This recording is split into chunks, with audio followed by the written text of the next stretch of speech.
Hi everyone, welcome back to this short tutorial from Pathology Made Simple at ilovepathology.com. Let us learn a very interesting topic today. I'm sure you all know what this cell is, right? This is a neutrophil. And what are the functions of neutrophil? We know that neutrophils are the first line of defense whenever any microbial agent invades our body, right? So we all know the major functions of neutrophils. It could be, phagocytosis, or it could be the release of these antimicrobial granules, right? So have you ever heard about this entity? Yes, we are learning about this entity, which is one of the most important functions of neutrophil, and that is neutrophil extracellular traps. In short, it is referred to as NET. Remember, neutrophil extracellular traps. Now, what are these neutrophil extracellular traps? These are, as the name says, they are extracellular fibrillar networks which are made up of a network of extracellular strings of DNA. These are the strings of the nuclear material or the strings of DNA which binds to the pathogenic microbes. And how do they bind? And these strings of DNA, they concentrate the antimicrobial substances. Where are the antimicrobial substances situated in the normal neutrophil? It will be in the granules, right? The content of these granules are antimicrobial. Okay, and in these extracellular strings of DNA, the antimicrobial substances, they are concentrated. Okay. And this being a form of a meshwork, they trap the microbes and then they control infection. No, basically they prevent the spread of infection. And that's how these neutrophil extracellular traps, they represent another important antimicrobial mechanism of neutrophils. Now, where are they produced and why are they produced? They are produced by the neutrophils in response to two things. One is infectious pathogens. Second is even in response to inflammatory mediators, they can be produced. Infectious pathogens could be mainly bacteria and fungi.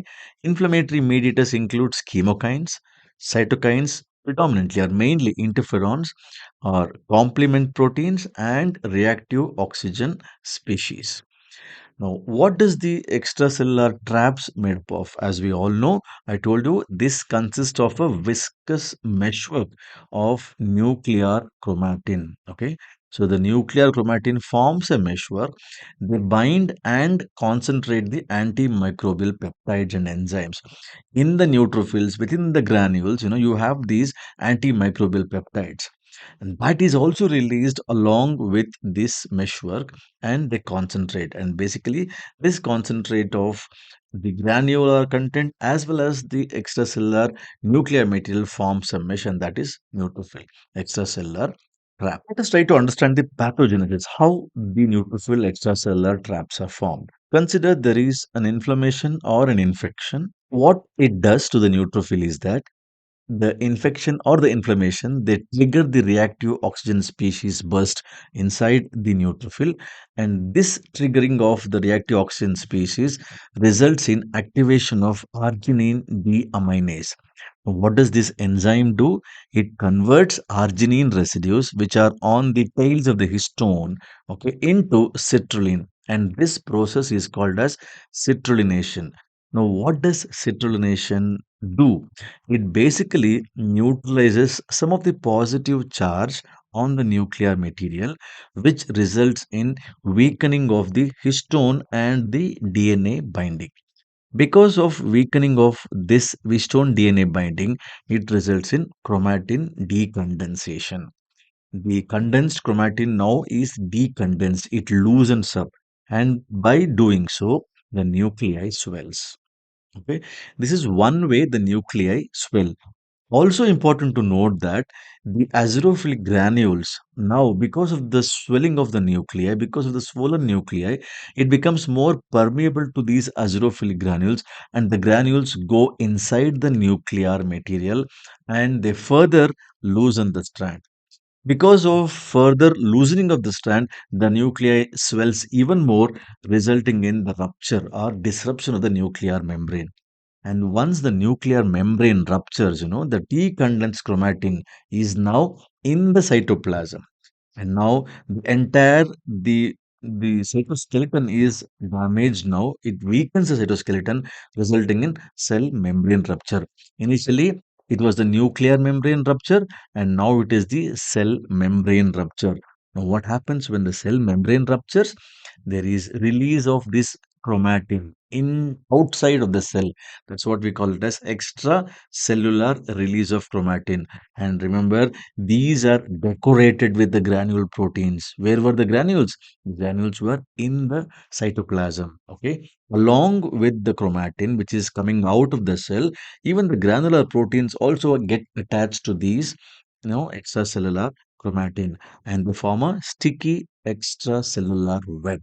And this is referred to as neutrophil extracellular trap. Okay. Now we know that the nuclei swells, nuclei ruptures, cytoplasm ruptures. That means the cell actually dies. And that's why it is also referred to as lytic or suicidal NETosis or NETosis. Once we know that there is suicidal NETosis, there is also another entity or the second pathway, which is also called as non-lytic or vital NETosis, which basically means the cell does not die. The cell is not ruptured. What happens here is that there is a very rapid release of portions of nuclear DNA.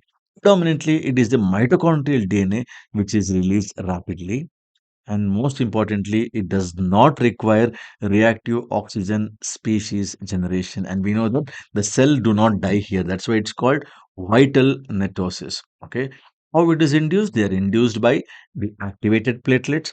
Certain microbes like Staphylococcus aureus and Candida albicans can induce this non-lytic NETosis. What happens here is that the neutrophils can release the mitochondrial DNA, and the release of mitochondrial DNA in the form of vesicles in the neutrophil cytoplasm, and these vesicles fuse with the cell membrane and finally go out of the cell wall or a cell membrane, and they form neutrophil extracellular traps. Remember, no membrane rupture, no nuclear rupture. Okay, and of course the NETs are coated with antimicrobial proteins. Now let us understand the physiologic and pathologic roles of NATs. Okay, we know that it is predominantly antimicrobial, right?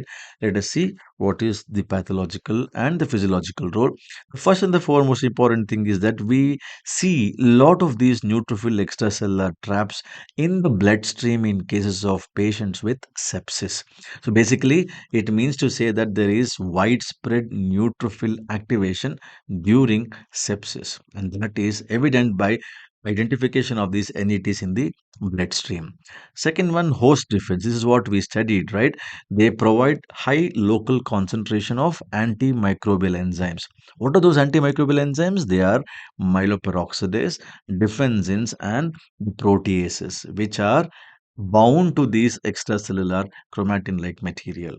They trap, they immobilize the pathogens, especially the large microbes, particularly the fungi, which easily they cannot be phagocytosed. Okay, they are tackled by these neutrophil extracellular traps, and they prevent the systemic spread of these infections. They also have harmful role to the body, because persistent or excessive neutrophil extracellular traps, they can cause collateral tissue damage, because we know that the histones and enzymes, they are cytotoxic. So basically what happens here is that the circulating fragments of neutrophil extracellular traps, they can activate coagulation, which can contribute to microthrombi, which is more common during the sepsis. It can also be the source of autoimmunity. The neutrophil extracellular traps can be a source of self-antigens. You know what? The NET chromatin, which contains the DNA, the histones, and the nucleoproteins, they act as the source of nuclear antigens, particularly in case of systemic lupus erythematosus and few other autoimmune disorders. These exposed nuclear material, they trigger autoantibody formation. And by doing so, the anti-DNA and the anti-nucleoprotein antibodies, what do? They prolong the inflammation and they also result in immune complex deposition. So it has dual role, right? So neutrophil extracellular traps, they are a double-edged sword. On one hand, it is very, very beneficial for the patient, for the body in containing infection. On the other hand, if there is persistence of formation of NETs, they can also fuel inflammation and they can result in autoimmunity. So, with this, I think you have learned a very interesting topic in pathology, that is neutrophil extracellular. Thank you for watching. If you have liked this video, please click on the like button. Do comment if you have anything to ask. Do not forget to subscribe if you find this video useful. And dear friends, please do share so that the needy ones will be benefited from this. Thank you.